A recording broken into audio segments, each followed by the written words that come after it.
नमस्कार दोस्तों, ये video editorial compilation for mains का पार्ट है। आप प्लेलिस्ट में जाके एडिटोरियल की वीडियोस पेपर वाइज और टॉपिक वाइज देख सकते हो। और अगर आप दिसंबर 2019 के बाद की वीडियोस को देखना चाहते हो तो वीडियो के नीचे मौजूद ज्वाइन बटन की सहायता से आप मेंबरशिप को ज्वाइन कर सकते हो।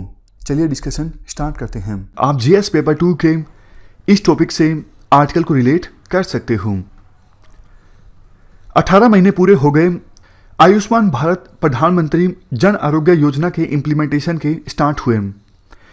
इसे नेशनल हेल्थ प्रोटेक्शन स्कीम के नाम से भी जाना जाता है।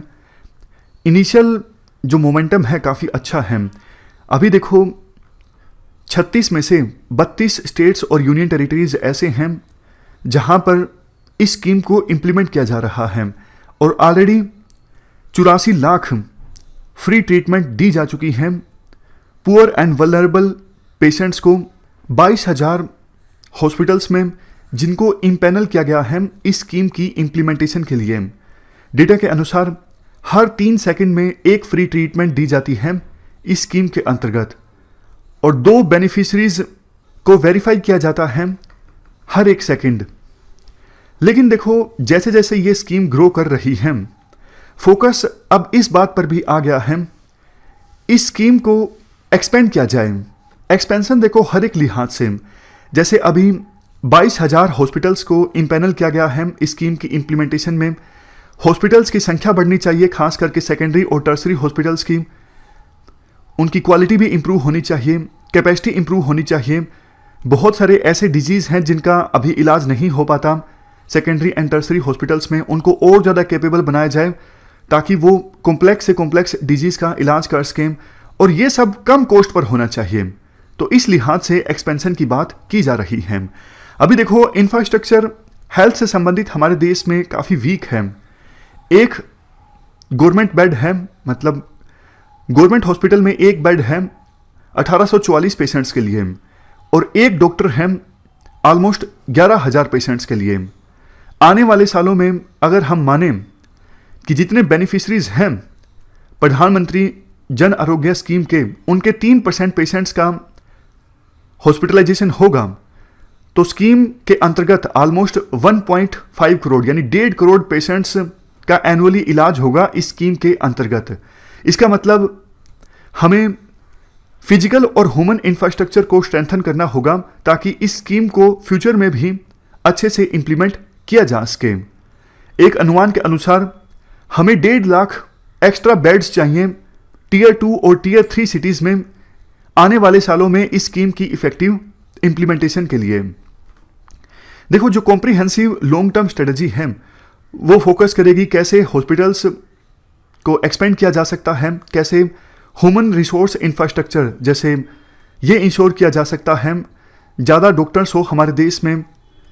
लेकिन एक इफेक्टिव नियर टर्म अप्रोच जो है इसकी हमें आवश्यकता है हॉस्पिटल्स में एफिशिएंसी को इंप्रूव करने के लिए।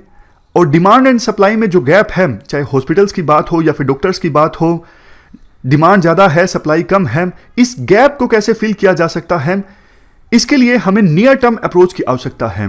और ये नियर टर्म अप्रोच क्या हो सकती है? नियर टर्म अप्रोच हो सकती है हेल्थ सेक्टर्स में स्टार्टअप इकोसिस्टम को प्रमोट करना। देखो स्कोप काफ़ी ज़्यादा है इनोवेशन का हेल्थ केयर में।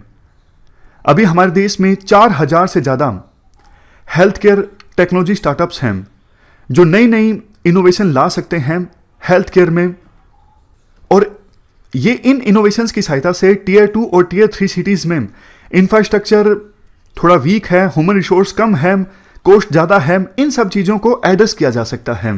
कुछ एग्जाम्पल्स दिए जाते हैं कैसे हेल्थ केयर सेक्टर में टेक्नोलॉजी का इस्तेमाल गेम चेंजिंग साबित हो सकता है। जैसे देखो टेली आईसीयू प्लेटफॉर्म, मान लीजिए ये आईसीयू है किसी रिमोट लोकेशन पर, किसी कॉम्प्लिकेटेड डिजीज़ के इलाज के लिए हाईली स्किल्ड डॉक्टर यहाँ पर मौजूद नहीं हैं लेकिन हज़ारों किलोमीटर दूर डॉक्टर मौजूद हैं। तो वीडियो कॉन्फ्रेंसिंग की सहायता से जो स्किल्ड डॉक्टर है लाइव सजेशन दे सकता है कि अभी आप ये कीजिए, अभी ऐसा कीजिए। तो गैप काफ़ी कम हो सकता है टेक्नोलॉजी की सहायता से डॉक्टर्स का। एक और एग्जांपल दिया जाता है ड्रोन की सहायता से ब्लड सप्लाई किया जा सकता है जल्दी से जहां पर आवश्यकता है, या फिर जरूरी मेडिसिन को भी डिलीवर किया जा सकता है। इसके अलावा भी और बहुत सारे रियल सॉल्यूशंस हैं जिनको टेस्ट किया जा सकता है और पोटेंशली वो इम्प्लीमेंटेबल हैं। बट देखो, इन इनोवेशंस के इम्प्लीमेंटेशन में या फिर दूसरी जो इनोवेशंस हैं उनकी इम्प्लीमेंटेशन में स्टार्टअप्स को बहुत सारे चैलेंजेस का सामना करना पड़ता है। एक चैलेंज तो ये है non uniform regulatory and validation standards and regulatory requirements. अभी खास करके देखो, जो बायोमेडिकल स्टार्टअप्स हैं उनके लिए जो रेगुलेटरी रिक्वायरमेंट्स हैं वो इवोल्व हो रही हैं। मतलब पता ही नहीं कैसे उनका रेगुलेशन होगा, तो स्टार्टअप्स को डर लगता है। हमने कुछ ऐसा प्रोडक्ट डेवलप किया काफ़ी मेहनत करके, बाद में सरकार मना कर दे या फिर सरकार का कोई ऐसा रूल आ जाए कि हमारी सारी जो रिसर्च है वो पानी में चली जाए। तो एक सर्टेन रेगुलेटरी रिक्वायरमेंट्स का होना जरूरी है।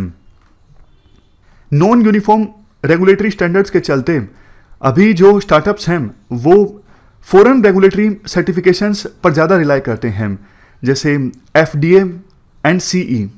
FDA का मतलब है फूड एंड ड्रग एडमिनिस्ट्रेशन, ये USA की रेगुलेटरी अथॉरिटी है, और CE जो है ये यूरोपियन यूनियन की रेगुलेटरी अथॉरिटी है। तो इनकी सर्टिफिकेशन पर डिपेंड करते हैं हमारे स्टार्टअप्स भी। इसके अलावा देखो, स्टार्टअप्स के लिए जो वैलिडेशन रिक्वायरमेंट्स जरूरी होती हैं उनको समझना भी मुश्किल होता है, ताकि वो एलिजिबल हो सके हॉस्पिटल्स के प्रोक्योरमेंट के लिए। Next point, lack of standards की वजह से, यानी निश्चित स्टैंडर्ड्स ना होने की वजह से अलग अलग स्टेट्स में अलग अलग हॉस्पिटल्स में रिक्वायरमेंट्स अलग अलग देखने को मिलती हैं। इसकी वजह से स्टार्टअप्स को काफ़ी परेशानी का सामना करना पड़ता है। इसके अलावा देखो, स्टार्टअप्स को लिक्विडिटी क्रंच का भी सामना करना पड़ता है, मतलब पैसों की कमी, क्योंकि जेस्टेशन पीरियड काफ़ी ज़्यादा होता है उनके प्रोडक्ट्स के प्रॉफिटेबल होने में। शुरुआत में लंबा समय लग जाता है रिसर्च में, बाद में क्लिनिकल ट्रायल्स का सामना करना, बाद में प्रोडक्ट्स को मार्केट तक पहुंचना, इन सब चीज़ों में लंबा समय लग जाता है। तो एक आवश्यकता है उन्हें लिक्विडिटी की एक्सेस प्रोवाइड की जाए। सरकार अभी ट्राई कर रही है स्टार्टअप्स के लिए इन सभी चैलेंजेस को एड्रेस किया जाए।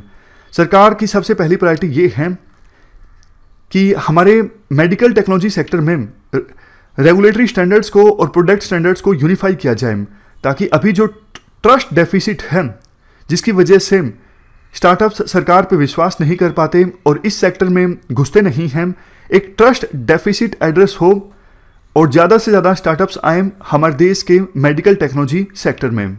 इसके अलावा लास्ट में कुछ पॉइंट्स और भी दिए जाते हैं, जैसे सरकार इंसेंटिव प्रोवाइड कर सकती है स्टार्टअप्स को इस सेक्टर में। और देखो, एक चैलेंजेस जिसका सामना स्टार्टअप्स को करना पड़ता है इस सेक्टर में, वो है मार्केट काफ़ी ज़्यादा स्कैटर्ड हो। मतलब एक ज़िले में एक हॉस्पिटल है, फिर दूसरे ज़िले में 2 हॉस्पिटल्स हैं, इस प्रकार से मार्केट स्कैटर्ड है। तो एक स्टडी को प्रमोट किया जाए जो मेडिकल टेक्नोलॉजी सेक्टर में मार्केट की स्टडी करे, ताकि स्टार्टअप्स मार्केट के हिसाब से प्रोडक्ट्स को डेवलप कर सकें और अपनी प्रोडक्ट्स की मार्केटिंग भी कर सकें। लास्ट में कंक्लूजन में ये बोला जाता है, ये आयुष्मान भारत PM जन आरोग्य योजना स्कीम जो है, ये तो देखो हमारे देश में health care service delivery ecosystem में एक वाटरशेड मूवमेंट है, मतलब बहुत ही इंपॉर्टेंट स्कीम है। लेकिन अब सरकार के अलावा दूसरे स्टेक होल्डर्स को, जैसे private sector, health care provider, health innovator, industry and startups, इनको भी इस मूवमेंट में इक्वल पार्टनर के तौर पर काम करना होगा, ताकि हमारे देश में हेल्थ केयर सिस्टम को हम ज़्यादा एक्सेसिबल, ज़्यादा अफोर्डेबल और ज़्यादा इफेक्टिव बना सकें। यह हमने पूरा आर्टिकल डिस्कस किया हेल्थ केयर सेक्टर से संबंधित। इस डिस्कशन में फिलहाल इतना ही है। Thank you very much for discussion.